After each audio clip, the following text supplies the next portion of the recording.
minasyaitonir rajim. Bismillahirrahmanirrahim. Assalamualaikum warahmatullahi wabarakatuh. Alhamdulillahirabbil alamin wassalatu wassalamu ala asyrafil anbiya'i wal mursalin wa ala alihi wa sahbihi ajma'in. Amma ba'd. Alhamdulillah, kembali bersama saya Dai Aiman dalam Tanyalah Ustaz, biar tahu jangan keliru. Apa khabar para penonton sekalian? Harap semua dalam keadaan baik-baik, sihat sejahtera, dan kita nak sambung lagi pengajian kita dalam tafsir dan taranum surah Az-Zumar ayat 34 sehingga ayat yang ke-36. Baik para penonton, dah siap sedia dengan mushaf anda dalam rujukan kita tafsir Ar-Rahman pada muka surat serat 1229, yang mana kalau dapat kita lihat dalam kupasan kita pada semalam bersama dengan Ustaz Ravi, yang mana menyatakan bahawa ada di kalangan kita ini yang berkata benar tapi ada yang mendustakan, ada yang berdusta tetapi ada yang membenarkan. Namun persoalannya di sini, adakah mereka akan terlepas di hari akhirat nanti? Pokok pangkalnya tergantung kepada sejauh mana pegangan mereka terhadap Allah Subhanahu wa taala. Kita akan sambung lagi perbincangan kita pada hari ini dengan lebih terperinci, dengan kita akan mengupas topik kita dalam surah Az-Zumar ayat 34 sehingga ayat 36. Dan sekali lagi kita nak perkenalkan kepada anda panel kita, iaitu Prof Madya Datuk Dr. Muhammad Farid Ravi Abdullah. Apa khabar Ustaz? Khabar baik. Alhamdulillah. Terima kasih Ustaz. Sama-sama. Dan bersama dengan kita pada hari ini. Jadi mungkin sedikit kata-kata semangat kepada penonton kita yang mana mereka ni semalam ada dan hari ini pun ada. Sedikit kata semangat kepada mereka Ustaz. Terima kasih Dr. Aiman, kepada para penonton yang saya kasih sekalian, ibu ayah yang sentiasa setia dalam rancangan Tanyalah Ustaz dan juga dalam memperhalusi dan juga mempertingkatkan kepahaman kita terhadap Al-Quran Al-Karim. Saya ingin menukilkan apa yang disebut oleh Syed Qutb dalam tafsir Fi Zilal Al-Quran. Beliau sebut, Al-hayatu fi zilalil Qur'ani ni'matun la ya'rifuha illa man dhaqaha. Hidup di bawah naungan Al-Quran adalah nikmat. Tidak akan dapat merasakan nikmat dan juga keindahannya dan keseronokannya melainkan mereka yang dapat merasakan nikmat-nikmat tersebut. Masya-Allah. Maksudnya akan ada satu generasi, satu kumpulan manusia yang dirasa sangat seronok membaca Al-Quran, memahami ayat-ayatnya, bahkan hidup dia bila disaduri ataupun dengan penuh penghayatan terhadap Al-Quran adalah satu nikmat. Mudah-mudahan kita sama-sama dapat merasakan nikmat tersebut. Aiman, ini merupakan satu kemuncak dalam kita melakukan amal ibadah bila mana kita dapat merasakan kemanisan iman itu sendiri. Baik, kepada para penonton yang mungkin semalam tak dapat nak call, nak cakap bersama dengan Al-Fadhil Ustaz, hari ini boleh call kita di talian 03 77 26 16 03 atau terus ke Facebook Tanyalah Ustaz TV3. Baik Ustaz, semalam kita dah dapat dengar taranum daripada Al-Fadhil Ustaz.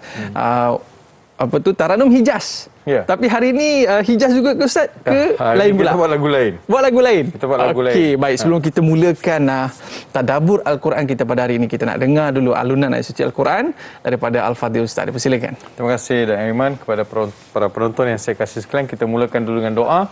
Alhamdulillahilladzi ahyana ba'da ma amatana wa ilaihin nusyur. Segala puji bagimu ya Allah, kerana telah kami dihidupkan pada pagi ini setelah kami dimatikan sementara, iaitu tidur, dan kami yakin ya Allah kepadamu jugalah kami akan dikembalikan satu hari nanti. Terima kasih ya Allah kerana beri kami kesihatan, keafiatan dan juga keberkatan hidup, dan memberi kami izin untuk memulakan hari ini dengan membaca dan juga menghayati ayat suci Al-Quran Karim. Amin ya rabbal alamin. Hari ini Dai Aiman, kita nak mulakan dengan lagu Ras. Lagu Ras. Lagu Ras ni sebab ada berita gembira dalam ayat ni. So biasa berita gembira ni kita baca dengan lagu Ras. Kita cuba ikuti sama-sama. Ibu ayah boleh ikuti sama-sama dalam mushaf yang ada di tangan ataupun melalui apps yang ada di handphone ataupun tab masing-masing. A'udzu billahi minasyaitonir rajim. Bismillahirrahmanirrahim. Lahum ma yasha'una 'inda rabbihim. Dzalika jazaa'ul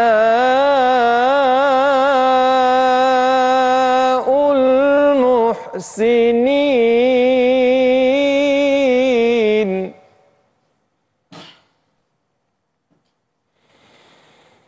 ليكفر الله عنهم أسوأ الذي عملوا ويجزيهم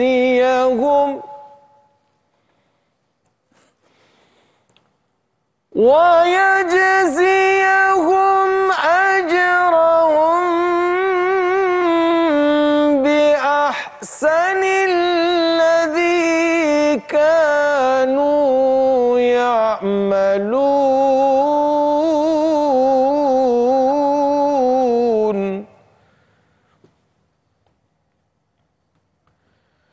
أليس الله بكاف عبده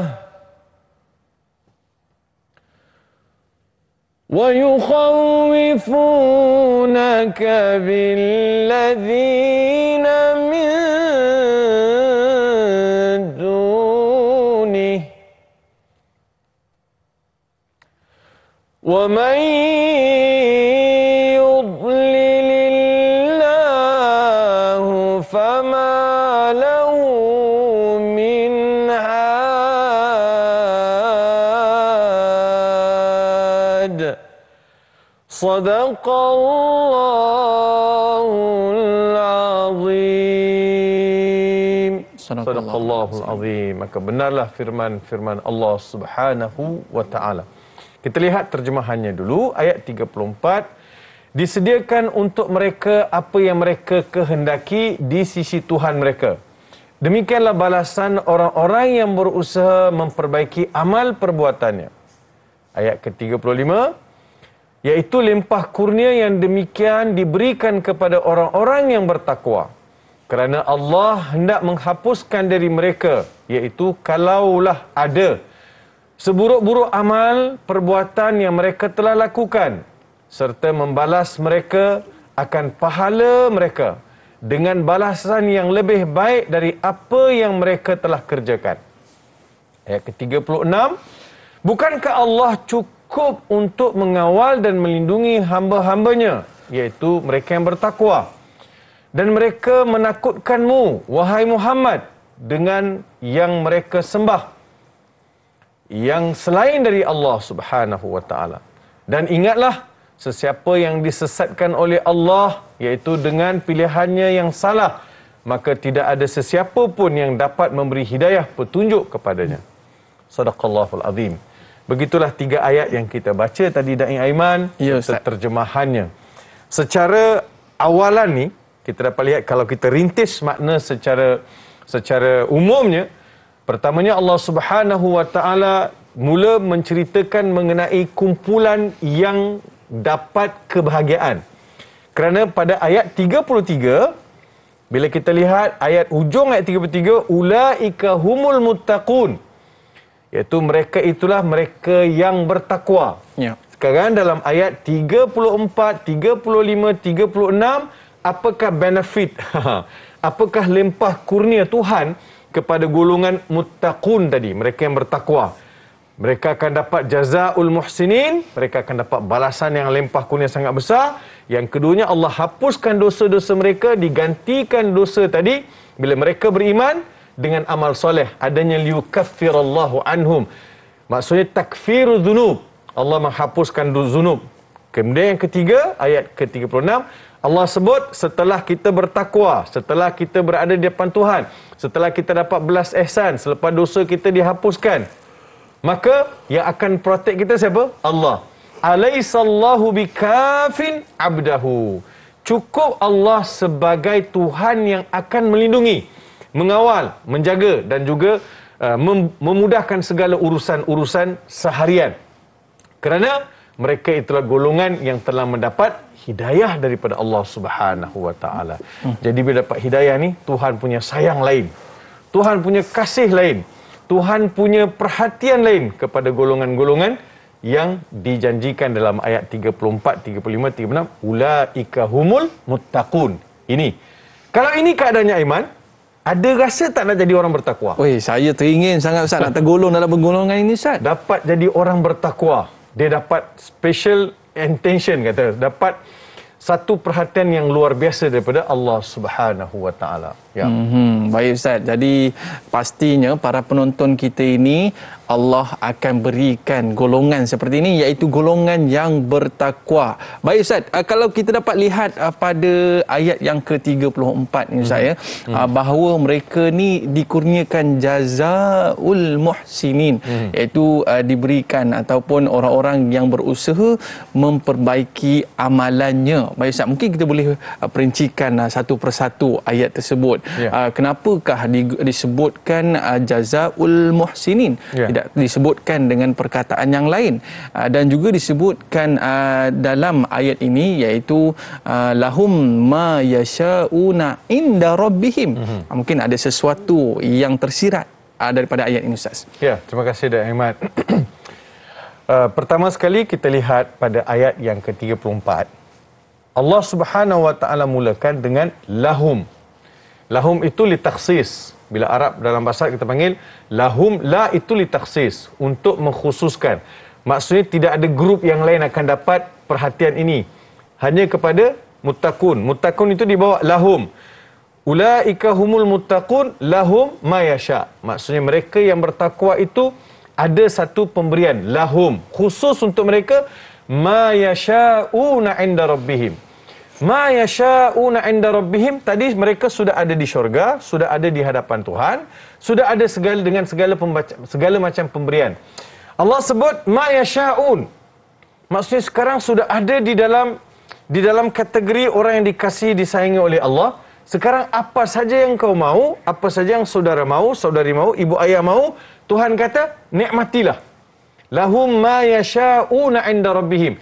Tidak diperincikan bidadari ke, makanan ke, buah anggur ke, sungai ke, tak diperincikan, tetapi tanpa hudud, tanpa batasan. Apa saja mahu dalam syurga itu, ayo nikmati. Satu. Keduanya, apa saja yang kalian mahukan, Tuhan boleh datangkan.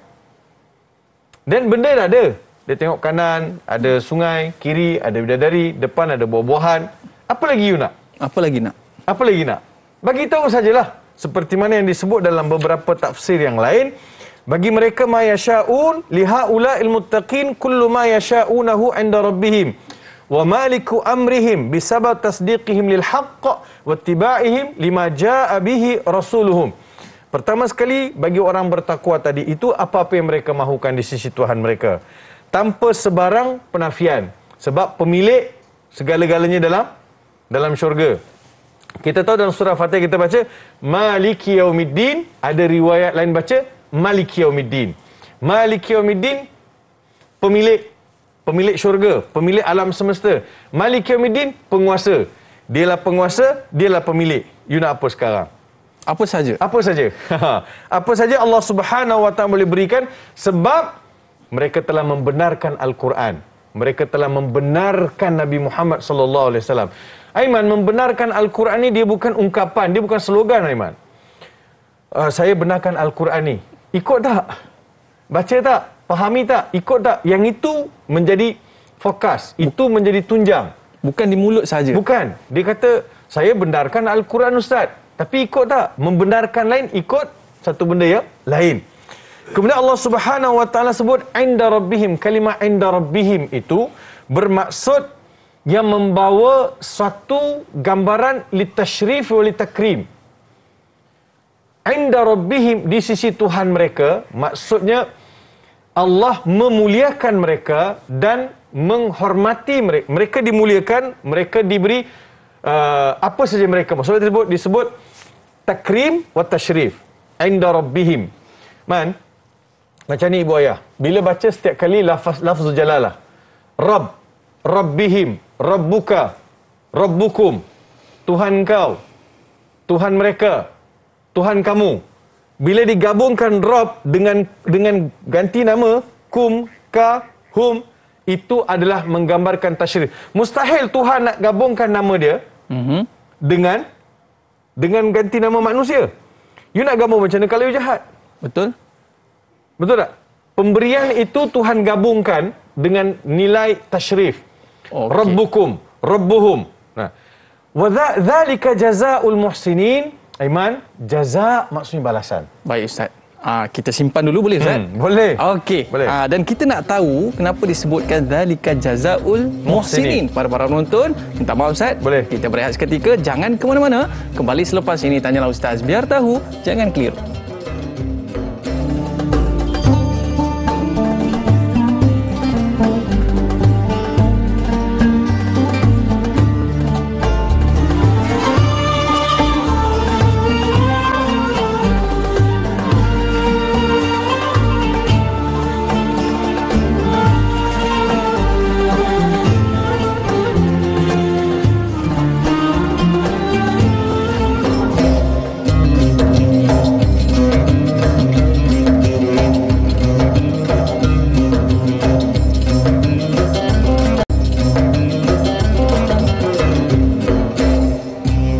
Alhamdulillah, kembali dalam Tanyalah Ustaz, biar tahu jangan keliru dalam pengajian tafsir dan taranum surah Az-Zumar ayat 34 sehingga ayat 36 Ustaz. Pada ayat 33 dia sebut ulaika humul muttaqun. Ya, yang mana disebutkan kepada orang yang bertakwa. Tapi pada ayat 34 dzalika jazaul muhsinin. Dia tukar pula kepada muhsinin. Mungkin ada maksud tersirat tu Ustaz. Ya.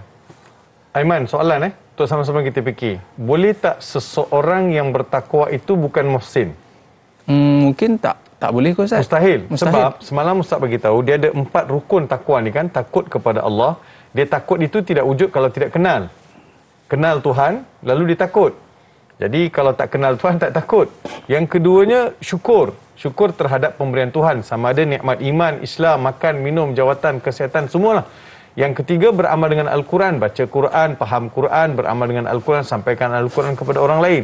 Yang keempat, daripada rentetan 3 perkara itu, takut pada Allah, syukur kepada Allah dan juga beramal dengan Al-Quran, akan lahirlah orang yang ada kesungguhan beribadat buat persiapan untuk jumpa Allah Subhanahu Wa Taala. Jadi orang ini ada nilai ihsan dia. Muhsin. Muhsin adalah orang yang suka melakukan kebaikan untuk manfaat dia di dunia dan juga manfaat dekat akhirat. Kalau Aiman ingat, ada sepotong hadis yang disebut sebagai hadis Umar bin Al-Khattab ataupun hadis Jibril. Hadis Jibril datang jumpa Nabi SAW, duduk depan Nabi, letakkan 2 tangan di atas paha Nabi, 2 lutut Jibril tu dikenakan pada lutut Nabi. Kemudian tanya beberapa soalan, antaranya akhbirni anil Islam. Nabi Muhammad SAW jawab, akhbirni anil iman. Nabi Muhammad SAW jawab dengan selesai 6 rukun. Kemudian Jibril tanya lagi, akhbirni anil ihsan. Ma huwal ihsan? Ya Muhammad, ma huwal ihsan? Ihsan tu daripada perkataan muhsinin. Ihsan bermakna an ta'budallaha ka'annaka tarahu fa illam takun tarahu fa innahu yara. Ihsan ialah kamu menyembah Allah, mengabdikan diri kepada Allah seolah-olah kamu dapat lihat Allah. Biarpun kamu tak dapat lihat Allah, yakinlah Allah lihat kamu. Jadi bila ada takwa, akan jadilah orang yang sentiasa rasa dia diawasi oleh Allah. Lalu disebut oleh Imam Ghazali, ada musyaratah, ada muraqabah, ada beberapa perkara yang akan mengiringi kehidupan dia. Kerana dirasakan Allah itu hadir, Allah itu wujud, Allah melihat, Allah mengawasi, setiap perkataan Allah dengar. So jadilah dia muhsinin. Bila dia sudah ada sifat ihsan tadi tu, maka layak atau tidak dia menikmati segala pemberian Tuhan. Layak lah Iman. Layak sangat. Sebabnya Iman lihat kalau saya buat dalam bentuk piramid, kalau saya buat dalam bentuk piramid, saya buat bentuk piramid 3 segi, bawah tu muslimin, betul? Tengah-tengah tu mukminin, atas sekali tu muhsinin. Oh, di atas sekali Ustaz? Atas sekali sebab dia akan pergi ke ujung sekali. So muslim mukmin, muhsin. So muhsin itu dia sudah dekat, dia sudah sampai ke muncak. Rukun Islam, 5 perkara dia hayati, dia buat. Kemudian rukun iman dia faham, dia hayati, dia buat. Maka hasilnya jadi muhsin. Muhsin apa muhsin? Dia sentiasa merasakan setiap perbuatan itu ada nilai dia, ada baik buruk dia, ada balasan dia. So lahirlah sifat ihsan dalam diri seseorang. Jadinya Aiman, kalau hari ini orang masih lagi keras hati, orang masih lagi tidak ada belas kasihan, orang masih lagi berbicara tanpa rasa ada Tuhan yang mendengar, orang melakukan sesuatu perkara tanpa merasakan dia akan dibalas, maka orang ini sudah hilang nilai-nilai ka'annaka tarahu. Sifat ihsan tu tak ada. Kalau semua kita merasakan ada muraqabatullah, maka akan murnilah, akan harmonilah bumi ini, akan jadi stabillah segala sistem yang ada. Tapi bila manusia, Allah itu ungkapan di lisan, tetapi tidak mengakar di hati dan tidak membuahkan perbuatan. Macam semalam kita bincang kan, apa hasil dia, apa samarat, apa hasil mahsul daripada keimanan seseorang. Betul tak? So kita lihat dari sudut itu. Sebab itu disebut dzalika jazaa'ul muhsinin. Yang demikian itu adalah balasan bagi orang yang ihsan. Orang tengah tengok kita, Ustaz. Ya, orang tengah tengok kita. Orang tengok kita. Sengit sikit, Ustaz. Betul kan? Ya. Ya contohlah, Ustaz. Maknanya kita orang tengah tengok kita. Jadi kita kena buat yang terbaik, Ustaz. Buat yang terbaik. Apa saja kita, kalau orang lihat, kita nak buat terbaik. Orang tak lihat, kita tak buat terbaik. Dia kalau Aiman ingat, kalau kita nak buat baik, nak tunggu Tuhan hadir, wujud dan juga hadir di hadapan kita, mustahil. Sesuatu yang mustahil. Sebab dia ambil sistem CCTV lah, Iman. CCTV. Kalau kita pergi mall, ada CCTV. Pekerja-pekerja tengok sudut tu ada CCTV, sudut ada CCTV. Ada tak siapa-siapa yang nak tidur? Ada tak siapa-siapa yang nak curi tulang? Tak ada. Sebab dia kata, bos tengah tengok.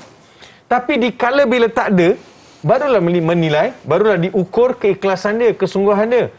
Dan juga dia ni seorang pekerja baik ataupun tidak. Jadi Allah Subhanahu Wa Taala, Tuhan yang Maha Agung, tidak hadirkan dia tapi tunjuk segala bukti-bukti dia. Daripada situ kita harus merasakan adanya pengawasan daripada Allah Subhanahu Wa Taala. Saya tertarik apa yang disebut oleh Ibnu Ashur dan tafsir At-Tahrir wa Tanwir. Beliau sebut mimma yaqa tahta anzarihim fi qusurihim wa yahjubu Allah Taala anhum fawqa dhalika bihaitsu la yas'alun illa ma huwa ata'un amsaluhum wa huwa 'azimun wa yaqla'u Allah min nufusihim ma laysa min hududihim. Ni nak beritahu macam ni. Bila kita masuk syurga, bila kita berada di hadapan syurga, Aiman, kita berada di hadapan syurga, boleh dapat lagi. Kita tengok itu istana untuk Aiman. Amin, Aman. Amin, amin. Ya Allah, amin. Ya Allah, ya Allah. Ini bidadari untuk Farid Rawi. Amin. Nah, okey, semua dapat. Okey. Jangan cemburu. Semua dapat. Ada istana, ada bidadari, ada hidangan, ada nikmat, macam-macam. Semua kita semangat, kuat, kudrat luar biasa. Jadi, selepas itu Aiman, kita tak akan mengharapkan sesuatu yang lain. Cukup dah. Cukup dah. Contohnya, Man, kalau kat dunia ni kan, Aiman dapat kereta. Aiman ada teringin tak dapat kereta lain? Naklah, Ustaz. Nampak tu? Nampak.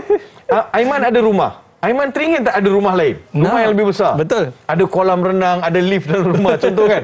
Contoh Aiman, betul tak? Betul, Ustaz. Jadi, ada tak Aiman makan buah durian? Contoh buah durian. Buah durian. Makan buah durian. Ada tak teringin? Ada tak lagi sedap? Mesti ada. Betul. Mungkin kita tak jumpa lagi. Ada tak yang lebih hebat? Ada. Mungkin kita tak jumpa lagi. Kan durian Pahang rasa lain, durian Raup rasa lain. Pahang tu Raup lah tu. Bentong rasa lain, Raup rasa lain. Pergi dekat Batu Kurau rasa lain. Pergi dekat Pulau Pinang rasa lain. Lain-lain kan? Tapi dekat syurga, selepas kita mendapat nikmat tu, kita tak nak rasa dah. Bukan tak nak, maksudnya nothing yang lebih hebat daripada itu. Dah maksimum dah. Dah maksimum dah. Itu yang disebut oleh Ibnu Ashur. Jazaa'ul muhsinin. Jadi, nampak tak hebatnya pemberian tadi?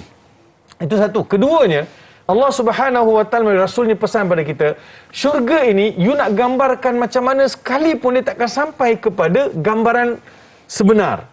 Mala ainun ra'at wala udhunun sami'at walam yakhtur fi bali aw walam yakhtur fi qalbi bashar atau kama qala alaihi salatu wassalam. Gambarkanlah syurga dengan sungai bidadari, dengan buah-buahan, dengan kanak-kanak yang riang gembira dalam syurga, kita dengar, wah bestnya. Itu baru kita sebut, wah bestnya, dengar pun rasa seronok. Tetapi dia tidak seperti mana yang kita dengar. Oh. Kita dunia ini banyak indah khabar daripada rupa. Okey. Betul kan? Betul. Bukan indah rupa daripada khabar. Tapi dalam syurga, indah rupa daripada khabar. Oh, indah rupa daripada khabar. Iyalah. Sebab tak macam siapa nak gambarkan? Quran sebut, tetapi bidadari tak seperti perempuan di dunia. Bidadari kat syurga, kat sini, perempuan cantik secantik mana pun dekat syurga, lain. You boleh kejar-kejar. Contohnya kan, indah, cantik, lawa, nak perempuan yang macam mana? Sebelah mata biru, sebelah mata hijau pun boleh kan. Kalau nak kata, itulah jazaul muhsinin. Nak cerita syurga ini, Allahu Akbar. Sebab itu, Ibn Ashur sebut, ma yasha'un. Ma yasha'un maksudnya, kinayatan an si'ati ma yu'tawunahu kama warada fil hadith. Ma yasha'un, dia kata kinayah. Dikiaskan, digambarkan akan keluasan pemberian Allah. Tiada batasan. Saya boleh minta, Man, nampak Aiman ada banyak projek, ada banyak duit. Boleh tak pinjam sikit? Boleh Ustaz, semua sekali. Aiman akan cakap, berapa nak? Saya kata, saya nak 20,000. Oh, tak boleh lah Ustaz. Saya boleh 10,000, 5,000 boleh. 10,000 maksimum. Tapi ma yasha'un bila hudud. Kinayah an si'ati ma yu'tawunahu. Tuan-tuan berada di hadapan Tuhan. Di hadapan Tuhan, pemilik alam semesta, pemilik dunia dan akhirat. Segala itu milik dia. Cakap nak apa? Ma yasha'un. Sebab itu, udila an ismil jalala ila wasfi rabbihim ima'an ila ma annahu yu'tihim ata'ar rububiyah wal ithar bil khair. Sebab yang kita cakap ni adalah Tuhan pencipta semesta alam. Pemberian sangat luar biasa. Ada satu benda lagi Ustaz nak share nanti selepas kita rehat seketika, iaitu mengenai muhsin. Lagi kita ada benda kita nak ulaskan lagi perkataan muhsin. Kita nak cuba bawa satu semangat suntikan yang maksimal supaya mulai hari ini kita semua nak ke arah muhsinin. Maknanya Ustaz, kita boleh dapat bidadari, tapi bidadari saya dan bidadari Ustaz sedang menonton kita hari ni. InsyaAllah. Kita lambai sikit. Okey, baik. Para penonton, itu baru satu, kita dapat muhsinin. Belum lagi Ustaz cerita pasal liyukaffirallahu anhum. Ini satu pemberian daripada Allah yang cukup luar biasa.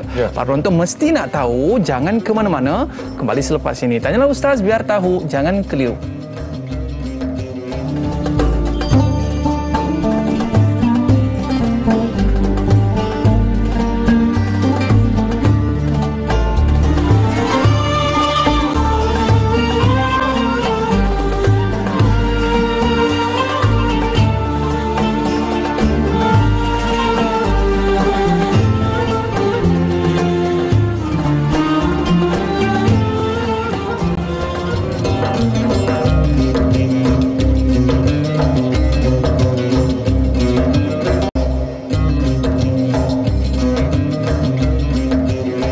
Ustaz, tadi tengah rehat tadi kita masih lagi mengupas tentang muhsinin Ustaz ya.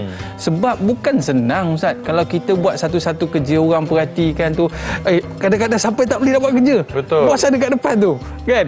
Jadi mungkin ada sedikit lagi Ustaz nak tambah tentang jazaul muhsinin ni. Special dekat mana Ustaz? Sebenarnya para penonton dan Aiman dia tak kenyang lagi dia cakap. Tak kenyang lagi. Dia tak kenyang. Bahasanya lam yashba' ba'd kan. Arab biasa guna istilah tu. Tak kenyang lagi, dia tak kenyang lagi dengan mengupas muhsinin tu. Hebat sangat ke muhsinin sampai Tuhan nak bagi disadur mereka dengan muhsinin, kemudian diberi lempar kurnia. Kenapa? Ada dibincangkan oleh Ibnu Ashur dan tafsir. Beliau sebut ayyu ihsanin wa ayyu taqwa a'zam min nabdhihim ma nasha'u alaihi min ibadatil asnam wa tahammulihim mukhalafatu ahlihim wa dhawihim wa adawatihim wa mufaraqatu nisa'ihim tasdiqan lilladhi ja'a bisidqi wal ithar li radiyallahu ala syahwati nafsi wa radiya al ashira. Dia punya kesimpulan, dia punya konklusi dia tu. Ibnu Ashur sebut, ihsan yang mana satu kita cari, takwa yang mana satu kita cari. Sedangkan para sahabat ridwanullah alaihim, mereka membesar dengan asuhan menyembah berhala. Betul kan? Melakukan perkara-perkara yang di luar daripada nilai-nilai adab sebagai manusia. Datang Islam mengajar mereka meninggalkan apa yang diasuh sejak kecil, yang mereka warisi secara turun-temurun, secara warisan. Menyembah idol, menyembah berhala. Jadi banyak benda mereka sembelih kambing, sembelih binatang, unta kepada berhala. Perempuan itu jadikan bahan nafsu. Datang Islam, kata jangan sembah yang itu, sembah Tuhan yang satu. Dengan mereka menjadikan Islam sebagai agama dan menyembah Tuhan yang satu, mereka ada cabaran atau tidak? Cabaran. Ada. Apa cabarannya? Mereka disakiti. Mereka diusir. Mereka dipotong segala, mereka diputuskan segala urusan rasmi negara ataupun di Mekah. Orang tak nak berniaga. Aiman nak pergi beli gandum, tak boleh. Orang Islam tak nak jual. Kalau hari ini kita lihat ada orang Islam didiskriminasi di setengah negara kerana pakai tudung, kerana jual benda halal. Benda ini pernah berlaku zaman jahiliah. Orang putuskan segala hubungan, tak nak berbesan. Kalau ada berkahwin sampai yang putuskan hubungan kekeluargaan. Ada suami Islam, isteri tak Islam, terpaksalah isteri itu ditinggalkan. Ada isteri Islam, suami tak Islam, terpaksalah suami itu ditinggalkan. Bukan kerana kezaliman, bukan kerana kerosakan, tetapi pasangan itu sudah dapat hidayah. Setelah dapat hidayah, takkan ditahan diri lagi. So, mereka diputuskan hubungan, mereka dimusuhi, mereka disakiti.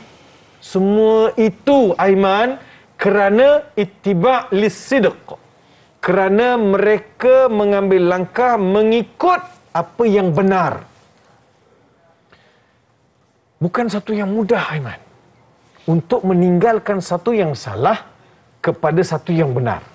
Benda ni dah biasa buat, Ustaz. Susah, Aiman. Bukan senang nak tiun orang punya kiblat. Nak dibetulkan supaya tinggalkan yang salah, ikut yang betul. Kita dah lama dah, elok aja. Tak. Islam kata begini. So ini yang disebut oleh Ibnu Ashur, maka dengan demikian layaklah mereka ditawarkan Tuhan. Apa you nak? Apa saudara mau? Apa yang kamu nak? Kamu sekarang di sisi aku lah. Tak ada Abu Jahal, tak ada Abu Lahab, tak ada Fir'aun, tak ada Namrud. Semua tak ada. Kamu di sisi aku. Qul limanil mulkul yawm lillahil wahidil qahar. Hari ini kekuasaan siapa? Milik siapa? Kerajaan siapa? Aku seorang. Minta dengan aku apa yang kau nak. Besar mana pun boleh. Besar mana pun boleh. Tapi bila sebut macam ni, janganlah ada tanya benda-benda yang pelik-pelik. Yang soalan-soalan pelik. Ada tak petai, ada tak jering. Kita pelik. Benda yang dah ada dalam syurga macam-macam, dia nak pergi pada benda-benda yang makruh. Jadi yang ada pun kita akan rasa dah sangat-sangat enjoy, sangat-sangat seronok atas pemberian Tuhan. Semoga tuan-tuan, ibu ayah bila baca ayat-ayat macam ni, rasa semakin seronok. Ya Allah, ini janji Tuhan yang begitu hebat. Hanya nak meninggalkan perkara yang ditegah oleh Tuhan. Yang ditegahkan oleh Allah Subhanahu Wa Taala. Bukannya tak boleh. Boleh. Tapi kena ada langkah permulaan untuk menjadi muhsinin. Hari ini berdiri depan cermin. Kejap lagi lepas habis program Tanyalah Ustaz. Aku ni muhsinin atau tidak? Bukan nama Muhsin. Aku ni muhsinin atau tidak? Yang dikategorikan oleh Al-Quran dengan ciri dan watak yang diperhalusi tadi. Dan saya lihat, Ustaz, bukan setakat muhsinin, ada lagi janji Allah yang lebih manis, yang lebih menarik kepada golongan ini, Ustaz, untuk ayat yang berikutnya. Ya. Silakan, Ustaz. Pada ayat 35 kita lihat. Setelah Allah Ta'ala sebut jazaul muhsinin, balasan bagi orang yang melakukan ihsan. Kita sebut tadi seperti mana Ibnu Ashur sebut, mereka berkorban, mereka terpaksa putuskan segala hubungan, mereka disakiti, semua kesabaran mereka lalui. Dulu mereka pernah sembah berhala. Dulu mereka pernah minum, mereka pernah mabuk, mereka pernah berhentakan antara satu sama lain. Dulu mereka pernah bermusuh, Ansar dan Aus dan Khazraj. Dulu mereka pernah menjadikan perempuan sebagai bahan pawan nafsu. Dulu mereka benci anak perempuan. Mereka tak mau, kalau boleh tak nak ada anak perempuan. Dulu. Tapi sekarang sudah Islam. Sudah taubat, sudah insaf. Maksudnya mereka sekarang sudah Islam. sudah melihat kebenaran yang lebih tepat secocok dengan fitrah. Fitratullahi allati fataran nasa 'alaiha la tabdila li khalqillah dzalika dinul qayyim walakinna aktsaran nasi la ya'lamun. Ini satu agama yang secocok dengan fitrah. Aiman, carilah mana-mana agama lain untuk dicocokkan dengan diri. Takkan masuk. Yang masuk pada diri manusia, pada roh manusia ini hanyalah yang namanya Islam. Dia secocok dengan fitrah. Tuhan jadikan manusia, Tuhan bekalkan agama. Ini yang kau kena ikut. Sebab setting kau ni, ini aku bagi. Tapi persoalannya Ustaz. Boleh saya tanya Ustaz? Boleh. Minta maaf Ustaz. Boleh. Dosa yang diorang buat ni, dosa-dosa yang besar, dosa-dosa yang berat. Ya. Jadi adakah Allah akan padam begitu saja ataupun bagaimana? Selepas ni Ustaz jawab. Okey. Boleh. Para penonton mesti nak tahu kan, bukannya kecil-kecil bunuh, minum arak, berzina dan sebagainya. Adakah semudah itu Allah nak hapuskan?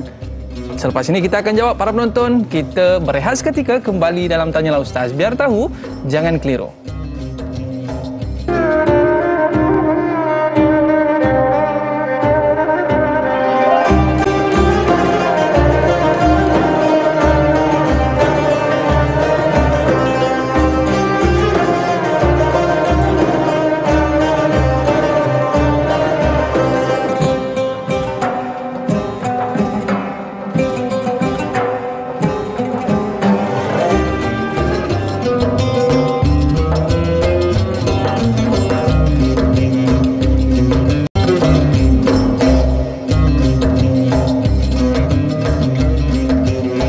Kembali dalam Tanyalah Ustaz, biar tahu jangan keliru. Ihsan adalah satu tingkat yang tertinggi dalam kita melakukan amal ibadah bila mana kita merasakan Allah melihat kita. Dan seterusnya, liyukaffirallahu anhum aswa alladhi amilu, menyatakan bahawa Allah nak hapuskan dosa-dosa mereka. Semudah gitu ke Ustaz? Ya, dia bukan isu mudah atau tidak. Bagi Allah, Allah boleh ampunkan siapa-siapa Allah mahu. Bagi Allah, Allah boleh masukkan ke dalam neraka siapa-siapa yang Allah mahu. Jadi, dia terpulang kepada kehendak Allah Subhanahu Wa Taala. Allah Subhanahu Wa Taala Tuhan yang Maha Adil, Maha mengetahui dan Maha bijaksana dalam menetapkan sesuatu ketetapan ke atas manusia. Tapi yakinlah wama rabbuka bidzallamil lil abid. Tuhan kamu sama sekali tidak akan menzalimi kalian. Tidak akan sama sekali. Kita buat kecil pun Tuhan balas besar. Dosa besar-besar tadi Tuhan hapuskan. Sebab mereka lakukan dosa tadi adalah disebabkan jahiliah, disebab jahalah. Quran pun sebut sesiapa yang melakukan kesalahan kerana kejahilan, maka pantas dia bertaubat, lalu Tuhan akan beri keampunan. Dalam kes yang kita rujuk dalam ayat ini adalah, kalau lihat kepada para sahabat, apa yang mereka lakukan itu adalah zaman jahiliyah. Dalam hadis Nabi SAW baginda sebut, Al-Islamu yajubbu ma qablahu. Islam, dia akan tutup semua-semua yang lepas. Contoh, saya masuk Islam 1990. Masa itu saya umur 18 tahun.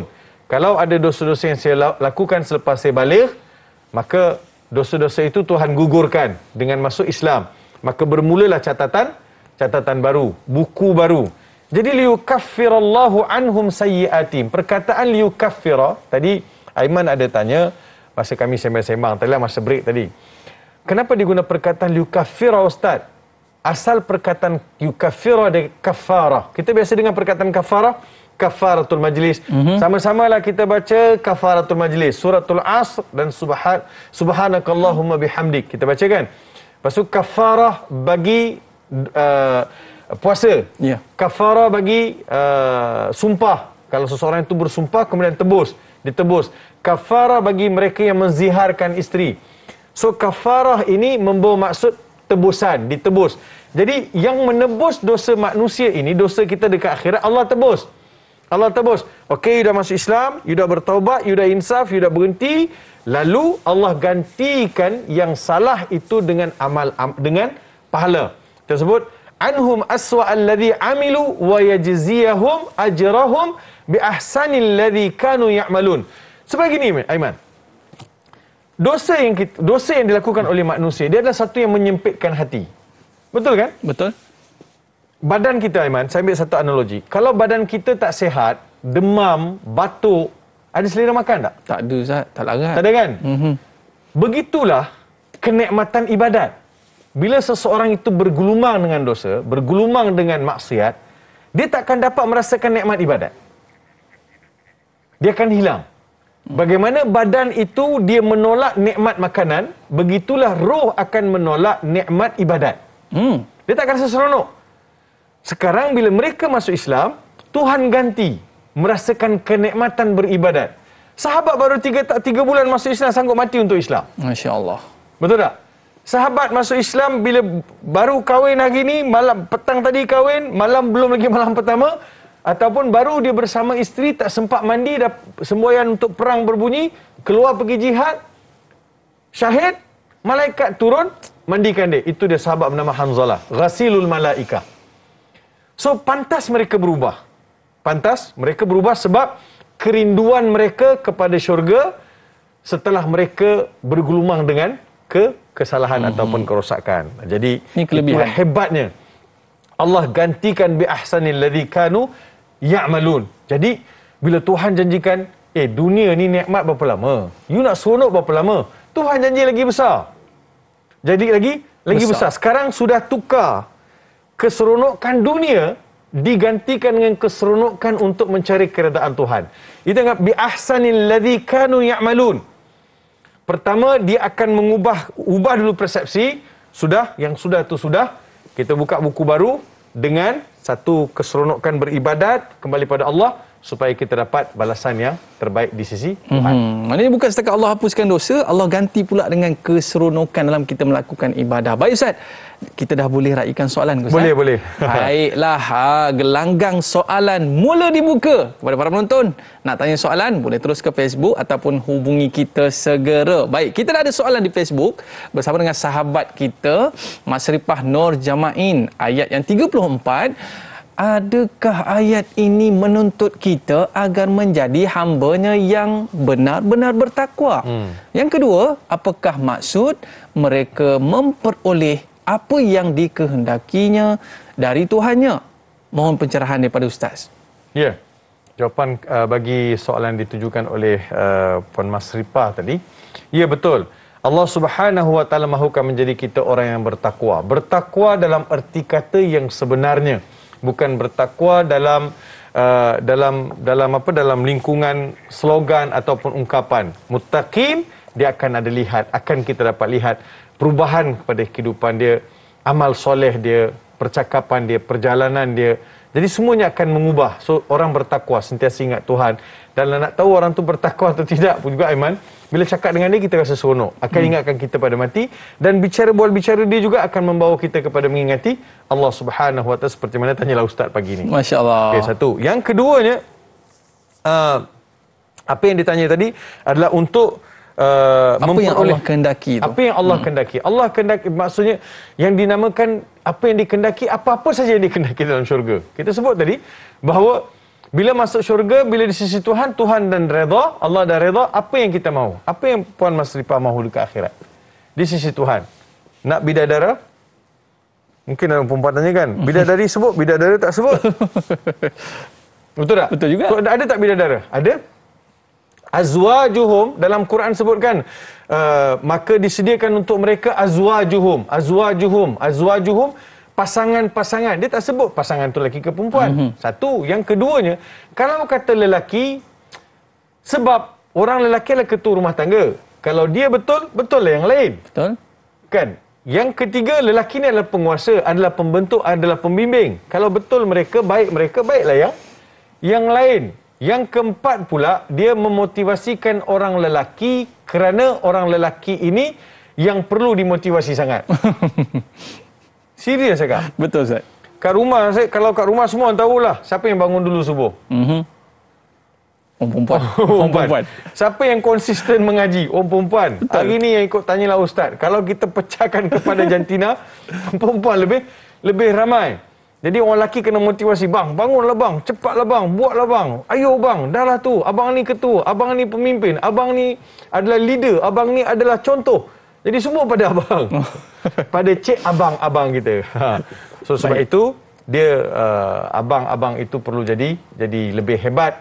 lebih luar biasa supaya dia boleh beri input yang lebih biasa pada anak beranak dan juga ahli keluarga. Baik Ustaz, kita ada pemanggil yang luar biasa nak bersama dengan Ustaz pada hari ini. Betul Ustaz cakap, kalau kategorikan memang golongan ini yang lebih terdahulu. Silakan pemanggil di talian bersama dengan Puan Norini Abdul Latif daripada Ipoh. Assalamualaikum. Assalamualaikum. Waalaikumsalam. Silakan. Saya nak baca doktor dan minta doktor tolong cek lah. Saya Norini Abdul Latif daripada Buntung, Ipoh Perak. Saya cuba baca Ustaz ya. Sila aja. A'udzu billahi minasy syaithanir rajim. Bismillahirrahmanirrahim. Lahum ma yasha'una 'inda rabbihim. Dzalika jazaa'ul muhsinin. Liyukaffirallahu 'anhum aswa'alladzi 'amilu wa yajziyahum ajrahum bi ahsanil ladzi kanu ya'malun. Alaysa Allahu bikafin 'abdah wa yukhawwifunaka bil ladzina min dunihi wa man yudlilillahu fama lahu min had. Sadaqallahul azim. Terima kasih Datuk dan Dai. Assalamualaikum. Waalaikumsalam warahmatullahi wabarakatuh. Terima kasih kepada Puan Norini atas bacaan sebentar tadi. Cantik, bacaan semua baik. Cuma satu saja. Huruf dhad, wa may yudlilillahu fama lahu min had. Lafaz atau perkataan huruf dhad, dia huruf yang tebal. Kalau boleh Puan tebalkan lagi. Tebalkan dengan gelembungkan kanan ataupun kiri. Mana yang senang lah. Sebab bahasa Arab ni bahasa dhad. Lughatul Quran, lughatul dhad. Orang yang paling tepat sebut dhad adalah Nabi Muhammad sallallahu alaihi wasallam. Tapi kita kena usaha jugalah.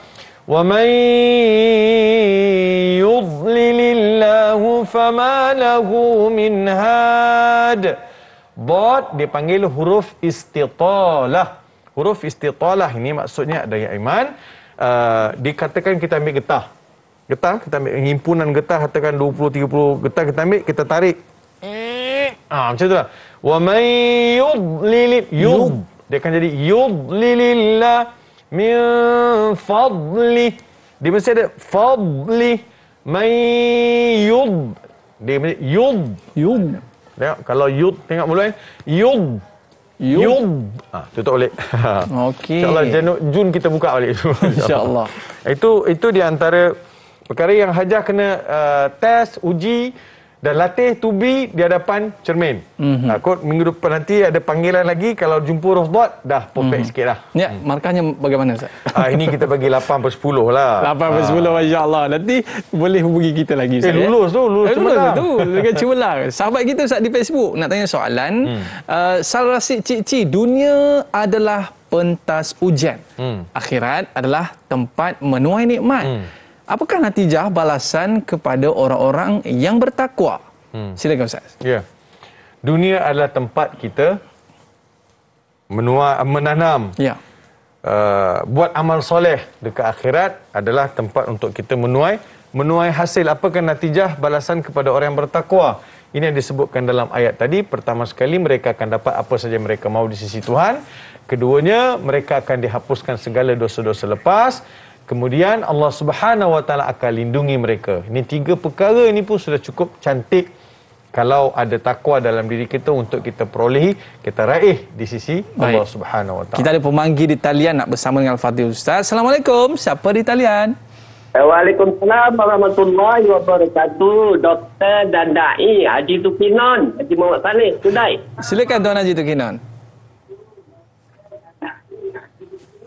Baik, persoalannya Ustaz, Doktor dan Ustaz dan Dai, dalam ayat 35 ada mengatakan perkataan takwa. Jadi saya nak minta penjelasan sedikit daripada Ustaz. Ciri-ciri orang yang bertakwa itu bagaimana Ustaz? Adakah bila dia dah solat, dia dah puasa, dia dah bersedekah, itukah adakah dia dah bertakwa ke ataupun bagaimana ya Ustaz? Minta penjelasannya pagi ini. Terima kasih banyak-banyak Ustaz. Assalamualaikum. Waalaikumsalam warahmatullahi wabarakatuh. Ya. Ramai yang berminat untuk tahu ciri-ciri orang bertakwa. Kok kena? Dia bila kita semua nak ke arah tu kan. Fattaqullah dalam Quran, dalam khatib sebut, dan salah satu rukun mesti berpesan dengan takwa. Wattaquni ya ulil albab la'allakum tuflihun. Takutlah kamu kepada Allah, takwalah kamu kepada Allah. Jadi takwa saya sebut sebelum ini ada 4 rukun. Kita ulang kaji balik, ada 4 rukun. Kalau nak lihat orang itu ada takwa, ada 4 ciri, mesti ada 4 ciri. Dia sentiasa rasa takut kepada Allah, ada God conscious, dhamirun aiqadatu khasyatullah, naluri fitrah yang disedarkan adanya Tuhan. Pertama, takut kepada Allah. Takut kepada Allah, takut kepada makhluk tak sama Aiman Takut kepada makhluk kita akan menjauh, kita akan lari, kita akan menyuruk, kita akan mengasing. Tapi takut kepada Allah dia akan mendekat. Dia akan berusaha untuk dekat lagi kepada Allah. Yang keduanya syukur kepada Allah Subhanahu Wa Taala. Ada tak sifat syukur? Selalu komen, selalu tak puas hati, selalu update status, tak suka, tak cukup. Jadi syukur, qanaah. Yang ketiga, Quran tu baca. Faham ayat-ayat dia. Pagi ni kita buat program Tanyalah Ustaz, memang tafsir Sabtu Ahad. Ada tak sungguh-sungguh kita nak baca, kita nak belajar? Ada, okey. Ciri takwa. Yang keempat, dia sentiasa buat persiapan untuk jumpa Allah. Kalau tanya dekat dia, dah bersiap belum? InsyaAllah Ustaz. Kalau kata bersiap, dah bersiap belum jumpa Allah? Belum lagi Ustaz. Tapi bila bersiap, jadi kita kena buat satu persiapan secara umum. Maksudnya kita bersedialah kalau Tuhan panggil, kita tak ada apa-apa untuk kita sesali. Tak apalah, kita dah bersiap, siada. Maknanya bila dia dah buat 4 perkara ni Ustaz, sahabat kita Johari Hasnah ni nak tanya, apakah kelebihan dan ganjaran bagi golongan yang berbuat baik kerana Allah SWT serta mendapat keredaannya? Apakah balasan pada golongan yang bertakwa seperti dalam ayat yang ke-34 surah Az-Zumar tu Ustaz? Ya, apakah balasan yang Tuhan janjikan? Tuhan janjikan syurga. Tuhan janjikan segala nikmat yang ada dalam syurga. Tuhan janjikan nikmat yang paling besar untuk menatap wajah Allah Subhanahu Wa Taala seperti mana dalam hadis-hadis yang sahih, seperti mana diyakini oleh aliran Ahlus Sunnah wal Jamaah. Maksudnya nikmat yang paling besar, kita akan diberi keizinan untuk menatap wajah Allah Subhanahu Wa Taala dan menikmati segala nikmat yang ada dalam syurga. Sungainya, buah-buahannya, bidadarinya, bidadaranya, dan pakaian-pakaiannya, suteranya, mahligai, katil, cadar. Semua itu benda yang luar biasa yang Tuhan janjikan, hasil mahsul daripada segala tebusan dilakukan dengan melakukan kebaikan.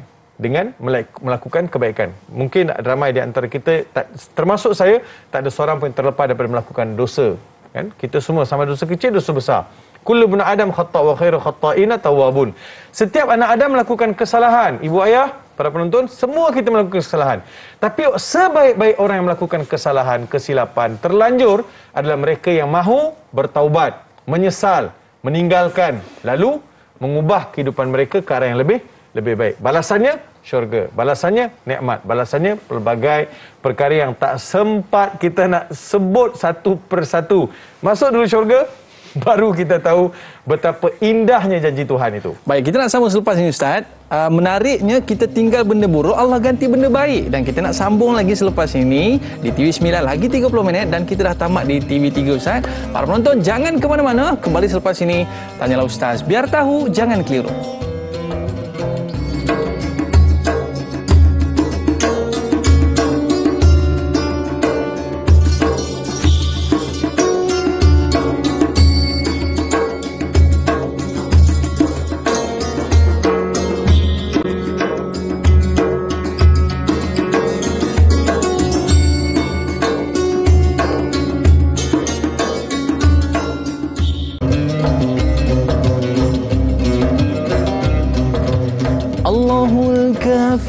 ربنا الكافي قصدنا الكافي وجدنا الكافي لكل الكافي كفانا الكافي ونعم الكافي الحمد لله Alhamdulillah, terima kasih kepada para penonton Tanyalah Ustaz kerana terus setia bersama dengan kami dalam pengajian tafsir dan juga taranum surah Az-Zumar ayat yang ke-34 sehingga ayat 36.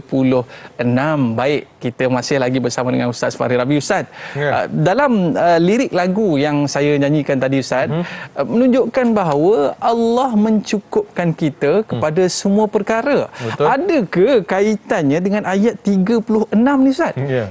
Tafadhal ya Ustaz. Terima kasih kepada Dai Aiman yang telah menghiburkan kami pada pagi. Terima kasih Aiman. Semoga lirik-lirik nasyid lagu seumpama itu akan memberi inspirasilah kepada kita kan. Baik. Insya-Allah. Ayat 36 ni Allah Subhanahu wa taala berfirman, "Alaisallahu bikafin 'abdah." Yang bermaksud, bukankah Allah cukup untuk mengawal dan melindungi hamba-Nya? Satu. Wa yukhawifunaka billadzina min dunih. Dan mereka menakutkanmu wahai Muhammad dengan yang mereka sembah yang lain dari Allah. Maksudnya, bila Nabi Muhammad sallallahu alaihi wasallam mengajak penduduk Mekah menyembah Tuhan yang satu dan menafikan tuhan-tuhan yang lain. Contoh, kalau di Mekah tu ada Lat, Uzzah, Manah. Ini nama-nama besar. Idol-idol berhala-berhala yang besar di Mekah pada ketika itu. Bila Nabi Muhammad menafikan makhluk ini tidak boleh memberi manfaat. Yang ni semua adalah dicipta, dibuat dengan tangan-tangan manusia. Lalu, pembesar-pembesar Quraisy atau penyembah-penyembah tegar, mereka tampil menakutkan Nabi Muhammad sallallahu alaihi wasallam. Hei Muhammad, jangan kau main-main. Kau cakap macam ni, besok kau kena sambar dengan apa? Kena sambar dengan peti. Kau macam ni, besok kau akan dihina. Jadi mereka takutkan. Wa yukhawifunaka billadzina min dunihi. Sepatutnya Nabi Muhammad sallallahu mengajak kita supaya takut kepada Allah. Datang satu kumpulan ini, mereka takutkan kita dengan makhluk tadi, dengan berhala. Wa may yudlilillahu fama lahu min had. Dan sesiapa yang disesatkan oleh Allah, tiadalah baginya sebarang petunjuk. Sebab mereka sudah sesat dan tidak mahu mengikut ajaran Nabi Muhammad sallallahu alaihi wasallam. Yang kita baca dalam ayat yang ke-33, bisidqi, kebenaran, Al-Quran, Allah, gunakan akal, jernihkan fikiran, fikir secara logik, secara rasional, layak atau tidak disembah selain Allah Subhanahu wa taala. Semua ini dibawa. Cuma Aiman, ayat yang ke-36 ni ada beberapa perkara yang sangat menarik untuk kita kupas dan untuk kita ketahui. Di antaranya kalimah abdahu. Abdahu. Cuba lihat kalimah abdahu. Abdahu. Ya. Allah berfirman, "Alaisallahu bikafin abdah." Ada riwayat lain Aiman dibaca ibadah. Kita dalam bila kita nak masuk dalam dunia tafsir ni Aiman, bila kita masuk dalam tafsir, perkara yang menjadi kewajipan untuk kita tahu adalah ada atau tidak riwayat lain, qiraat lain. Contoh, kita baca surah Fatihah tadi kan? Maliki yaumiddin. Maliki yaumiddin. Dua-dua adalah riwayat yang sahih, dua-dua mutawatir, dua-dua Quran. Dalam ayat ini, alaisallahu bikafin abdah. Alaisallahu bikafin ibadah. Macam nak dekat sama tu Ustaz. Abdah, ibadah tak sama. Tak sama Ustaz Tak. Abdah mufrad. Singular. Ibadah sudah jadi plural. Tadi singular dengan plural. Kalau abdah seorang saja. Ibadah ramai. Apa yang disampaikan melalui ayat ini? Sebab perjuangan dakwah dan mengajak manusia untuk menyembah Allah bukan Nabi Muhammad sallallahu alaihi wasallam seorang saja yang buat. Nabi-nabi sebelum tu, Nabi Adam, Nabi Nuh, Nabi Ilyas, Nabi Zakaria, Nabi Musa, Nabi Yahya. Jadi nabi-nabi lain semua buat kerja yang Nabi Muhammad sallallahu alaihi wasallam buat, dan mereka juga berhadapan dengan ancaman, ditakut-takutkan. Firaun selalu takutkan Nabi Musa alaihissalam. Nabi Ibrahim alaihissalam bila buat kerja dakwah mengajak ayah dia supaya sembah berhala, tinggalkan pembuatan berhala. Apa ayah dia kata? Apa ayah dia beritahu pada Nabi Ibrahim dalam ungkapan ancaman? La illam tantahi la arjumannaka wahjurni maliya. Ibrahim, kalau engkau tak berhenti dengan apa yang kau ajak ni, aku akan rejam kau, aku akan halau kau, aku akan usir kau daripada sini. Yukhawifunahu, Menakutkan. ditakutkan. Betul kan? Kalau kau buat juga, aku campak kau dalam api. Kalau kau buat juga, aku akan belah kau. Jadi bukan Nabi Muhammad SAW seorang saja yang disimba dengan perut unta yang disimpan 3 hari. Bukan Nabi Muhammad SAW seorang saja yang di laluan-laluan baginda ditabur dengan paku dan duri. Leher baginda dijerut. Nabi-nabi lain pun sebelum-sebelum ini melalui ujian yang sama. Jadi dengan datangnya kiraat alaihissallahu bikafin ibadahu, Nabi Muhammad dan juga nabi-nabi yang lain. Kalau abdahu hanya kepada Nabi Muhammad sallallahu alaihi wasallam. Dua benda. Pertama sekali, kalau dibaca dengan abdahu, dia khusus tasyrif, ta'zim, kemuliaan, keagungan atas Nabi Muhammad sallallahu alaihi wasallam. Bila baca ibadahu atas Nabi Muhammad dan juga nabi-nabi yang lain, termasuklah juga siapa-siapa yang buat kerja dakwah. Aiman pun mengajak orang kepada kebaikan. Selalu kita ditakutkan. Betul tak? Jangan. Ni sekolah. Kau buka sekolah agama ni apa benda ni? Nak buat ke mana sebenarnya ni? Sekarang dunia teknologi kita kena... Jadi kita pun dimomok-momokkan dengan, diragukan dengan dan ditakutkan. Boleh ke? Tak boleh ke ni? Tapi Aiman tengok Aiman. Dulu memang orang tak berapa minat sekolah agama ni. Lately ni, mutaakhir ini berebut. Sebab orang dah mula nampak perlu diseimbangkan pentarbiahan anak-anak ni dengan tuntutan dunia dan akhirat. Barulah jadi seimbang. Jadi Allah Subhanahu wa taala, alaihissallahu bikafin abdahu. Aiman, bila Allah Taala sebut bikafin, Allah cukup.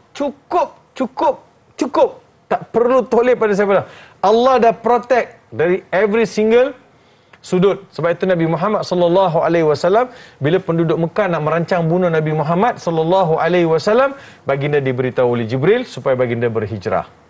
Ada saja protection kepada Nabi Muhammad sallallahu alaihi wasallam dan juga nabi-nabi yang lain. Nabi Ibrahim alaihissalam dicampak dalam api.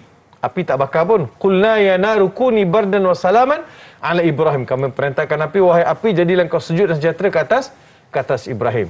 Jadi begitulah satu episod perjuangan nabi-nabi dan rasul sentiasa dibantu, dilindungi dan juga diberi kejayaan oleh Allah Subhanahu wa taala. Kalau ikutkan peperangan Badar, orang Islam 300 orang aja. Orang kafir ada 1000 lebih. Betul tak? Betul. Secara logiknya nak pergi lawan tak? Nak takut. Pergi tak? Kita kenderaan kuda pun tak ada, senjata pun tak ada, bulan puasa pula tu. Kalaulah orang datang bisik-bisikkan, janganlah. Kalau munafik dia cakap dah, Muhammad, takkan kau nak pergi perang di tengah-tengah panas ni dengan suasana persiapan yang tak cukup bagus. Puasa lagi. Yukhawifunak. Sentiasa ditakut-takutkan. Kita bila nak buat benda baik, kita akan ditakut-takutkan. Jangan takut. Allah beritahu, Allah ada. Allah ada. Bila benda baik, Allah akan protect. Bila benda baik, Allah akan bantu kita untuk sampai. Ini jaminan Ustaz Jaminan daripada Allah Subhanahu wa taala. Sahabat kita ada nak tanya satu soalan. Boleh kita raikan Ustaz? Boleh. Okey. Assalamualaikum. Kita bersama dengan Nur Adila daripada Bidong, Kedah. Assalamualaikum. Waalaikumsalam warahmatullahi wabarakatuh. Silakan. Saya nak cuba mengaji Ustaz. Boleh, silakan. InsyaAllah saya cuba. أعوذ بالله من الشيطان الرجيم بسم الله الرحمن الرحيم لهم ما يشاءون عند ربهم ذلك جزاء المحسنين ليكفر الله عنهم أسوأ الذي عملوا ويجزيهم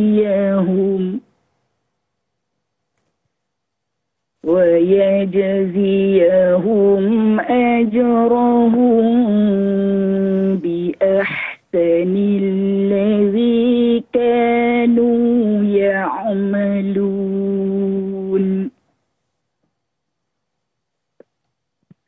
أليس الله بكاف عبده ويخوفونك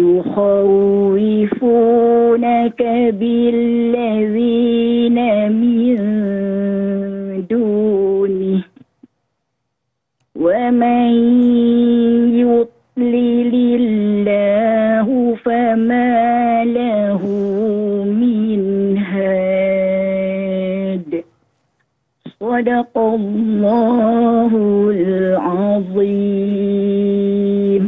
Terima kasih Ustaz Da'i. Sadaqallahul Azim. Terima kasih kepada Puan Nur Adilah dari Bidung Kedah. Masya Allah, bacaan yang tenang tenang dan halus bacaannya.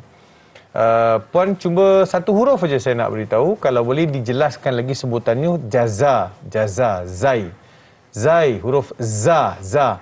Dzalika jazaa'ul muhsinin. Dzalika jazaa'ul muhsinin. Jaza, dia kena disebabkan dia dekat. Dzalika jaza, takut jaza. Jaza nak bunyi bunyi lebah. Zalika jaza.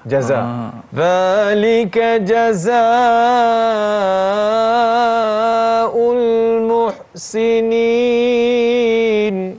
Lagu sabar. InsyaAllah. Baik Ustaz. Berapa markah kita nak bagi ni? Hari ni kita boleh bagi 9. 9, Masya Allah. Baik Ustaz, sahabat kita ada nak tanya soalan sikit lah Ustaz.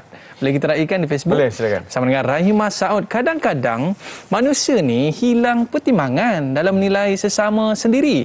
Orang-orang yang dipandang warak dan alim disanjung keterlaluan dan menghina orang-orang lain yang berbuat dosa. Bagaimanakah kita dapat mengubah persepsi kita, iaitu tidak memandang, serong atau menghukum seorang sedangkan kita tidak tahu kehidupan peribadinya luar dan dalam? Jadi maksudnya kita ni nahnu nahkum bizawahir. Ya, Puan Rahimah, kita ni hanya berhak untuk, bukan berhak maksud kita boleh menghukum orang dari sudut zahir, tapi wallahu yatawalla as-sarair. Hanya Allah tahu apa dalam hati perut manusia. Yang paling eloknya Da'i Aiman, kita tidak menghukum siapa-siapa. Dan sama jugalah kalau ustaz, kita tidak menghukum dengan mudah-mudah. Ataupun orang awam pun begitu juga, kita tidak menghukum mudah-mudah. Kalau kita melihat sanjungan, dia macam ni, sanjung dengan hormat, dimuliakan orang itu berbeza. Sanjung itu, dia akan sampai ke tahap apa saja ustaz tu buat, walaupun salah, dia tutup mata. Dia kata, ustaz tu takkan. Jadi nampak macam tu, itu sudah sanjung. Kita nak hormat, kita nak muliakan guru kita. Seperti mana Imam Syafi'i sebut, kum lil muallimi wa fihi tabjila kadal muallimu an yakuna rasula. Setiap kali kamu lihat guru, kamu dapati guru lalu, berdirilah beri tanda hormat. Hormat guru itu, kerana guru itu hampir menjadi rasul. Hari ini yang kita buat, kita deliver the message of the messenger. Kita sampaikan message-message yang disampaikan oleh Rasulullah sallallahu alaihi wasallam, because we are not messenger. Kita bukan pesuruh. Kita hanyalah melangsungkan kerja-kerja dakwah. Jadilah kita ni pendakwah.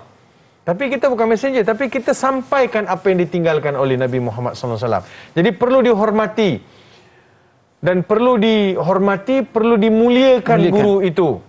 Tapi tidak ke tahap sanjung. Sebab kita kena ingat, ustaz juga manusia. Betul. Ustaz juga diuji. Ustaz juga ada kalanya dia ialah macam-macam situasi keadaan kan. Jadi kita tidak menghukum siapa-siapa pun. Dan kita, kalau kita melihat ada orang salah, ada orang silap hari ini, belum tentu kita akan betul sampai bila-bila. Itu keadaan dia, kita doakanlah supaya Allah buka pintu, Allah beri penyelesaian, Allah beri kekuatan. Ya. Mungkin juga satu fitnah. Kita sebagai orang awam, kita kena letak mula-mula. Tak mungkin tak betul kot. Mungkin adalah, mungkin silap kot. Jadi kena ke arah biar kita tidak menghukum orang. Kalau kita cakap, Aiman, nanti besok dekat akhirat kita nak tuntut siapa? Saya ambil satu contoh. Satu contoh, Aiman. Satu contoh mengenai Imam Bukhari. Kenapa Imam Bukhari dia tidak mentarjihkan orang dalam kitab dia? Nak tahu lepas ni? Lepas ni, baik. Ustaz ni suka bagi suspend tau. Baik, para penonton mesti nak tahu apa yang Ustaz nak ceritakan kepada kita. Kita berehat seketika. Kembali selepas ini, tanyalah Ustaz, biar tahu, jangan keliru.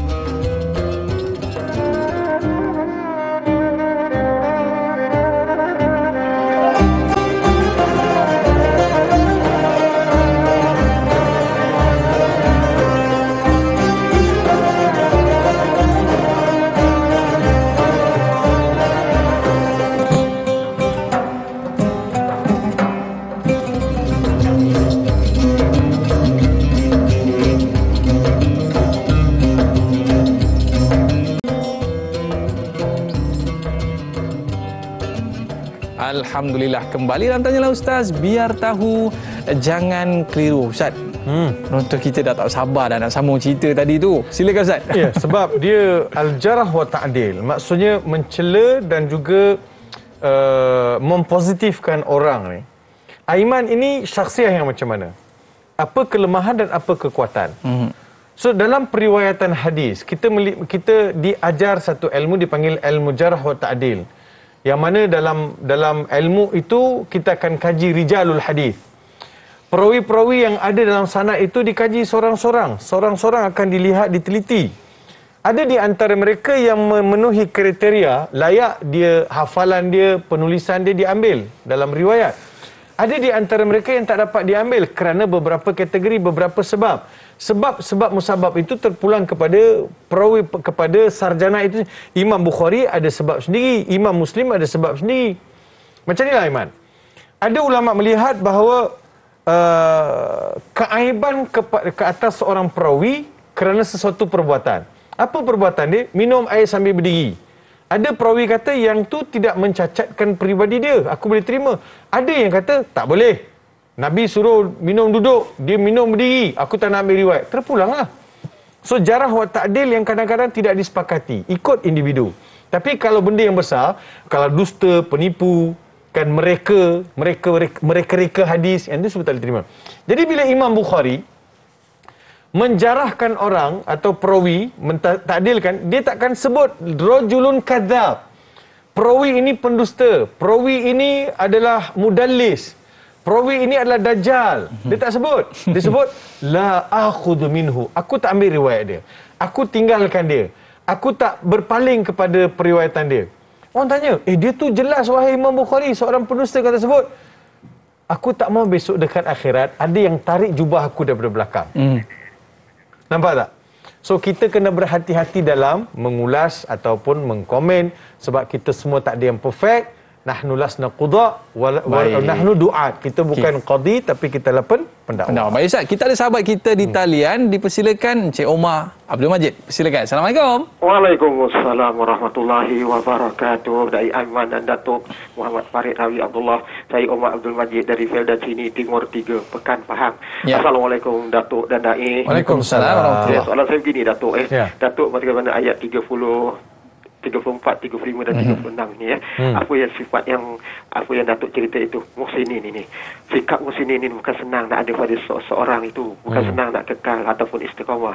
Soalan saya, apabila sifat muhsinin ini untuk kita dapat, layak ke orang macam saya ni untuk dapat sifat muhsinin ini? Sedangkan kalau nak berubah macam ayat 36 tadi, ada je lah halangan, ada cacian, ada kutukan untuk kita berubah daripada tak baik kepada yang baik, kerana itulah yang dikatakan cabaran dalam kehidupan seharian kita. Soalan saya, kaedah terbaik untuk kita terus mendapatkan apa yang dikatakan sifat muhsinin tadi itu Ustaz ni, Datuk. Itu soalan saya Datuk dan Dai. Terima kasih banyak Datuk dan Dai. Assalamualaikum. Waalaikumsalam warahmatullahi wabarakatuh. Ya, terima kasih kepada Tuan Haji Omar Abdul Majid. Boleh ke saya dapat dinobatkan sebagai muhsinin? Boleh. Semua kita berhak untuk mendapat status muhsinin kalau kita sudah ada ciri-ciri dan juga watak yang digambarkan oleh Al-Quran. Ada takwa, ada iman, ada ihsan. Jadi, ciri-ciri ini diasuh Aiman. Dia tidak akan datang sekelip mata. Malam ni tidur, malam ni kita bercita-cita, besok terus jadi muhsinin. Tak, dia melalui proses yang berterusan. Layak atau tidak, kita yang tahu. Sejauh mana kita mengekalkan amal soleh dan menjauhkan perkara-perkara yang ditegah oleh Allah Subhanahu wa taala. Ma jazaa'ul ihsani illal ihsan. Ihsan itu balasannya ihsan. Maksudnya belas kasihan Tuhan. Kalau kita belas kasihan pada diri kita, Allah akan belas kasihan pula pada diri hamba-hambanya dengan balasan yang sangat hebat di akhirat, iaitu dengan balasan syurga. Baik Ustaz, mungkin 3 pengajaran ayat yang kita dapat ambil daripada ketiga-tiga ayat ni Ustaz. Ya. Pertama sekali, Dai Aiman dan juga para penonton, pertama sekali ingatlah janji Tuhan itu satu yang pasti. Allah Subhanahu wa taala janjikan kita syurga, Allah Subhanahu wa taala janjikan kita pelbagai pemberian nikmat yang tidak terperi, yang cukup hebat, kita kena rebut yang itu. Yang keduanya, yang sudah itu sudahlah, bahasa mudah. Kita bertaubat, kita insaf, kita kembali ke pangkal jalan. Yang ketiga, bila kita ada kekuatan yang terjalin dengan Allah Subhanahu wa taala, maka tidak ada sesiapa pun yang dapat mengganggu kita, menggugat kita. Yakin sepenuhnya bahawa Allah Subhanahu wa taala sebagai protector yang akan protect kita daripada sebarang ancaman dan gangguan. Mudah-mudahan apa yang kita pelajar pada hari ini dapat diterjemahkan dalam kehidupan kita dalam bentuk amalan harian sehingga kita menjadi ummah khaira ummah, sebaik-baik ummah yang tersadur kehidupan mereka dengan nilai-nilai Al-Quran Al-Karim. Masya Allah, ini yang kita nak dalam kehidupan kita Ustaz ya. Kita nak biar kita ni dihiasi dengan Al-Quran kan. Allah muliakan kita dengan Al-Quran. Dan kita nak ucapkan terima kasih kepada Al-Fadhil Ustaz atas penjelasan yang diberikan kepada kita pada hari ini. Dan Ustaz, esok kita ada satu topik yang cukup menarik Ustaz. Dalam topik akhlak. Tadi kita sebut tentang Al-Quran. Al-Quran membentuk akhlak. Dan esok kita nak cerita pasal akhlak, iaitu berkaitan dengan kerja, ibadah dan amanah. Bersama dengan Al-Fadhil Ustaz Ahmad Syukri Yusof dan juga bersama dengan saya juga nanti Ustaz, insya-Allah. Baik, kepada para penonton, ingat temu janji kita esok. Saya Dai Aiman mohon maaf di atas lanjur kata, terlajak bicara, like dakwah, share ilmu. Assalamualaikum warahmatullahi wabarakatuh. Kita tutup majlis kita dengan kafaratul majlis dan suratul As. Subhanakallahumma wa bihamdika asyhadu an la ilaha illa anta astaghfiruka wa atubu ilaik. Insana lafi khusr illal ladzina amanu wa amilus solihati wa tawassaw bis sabr.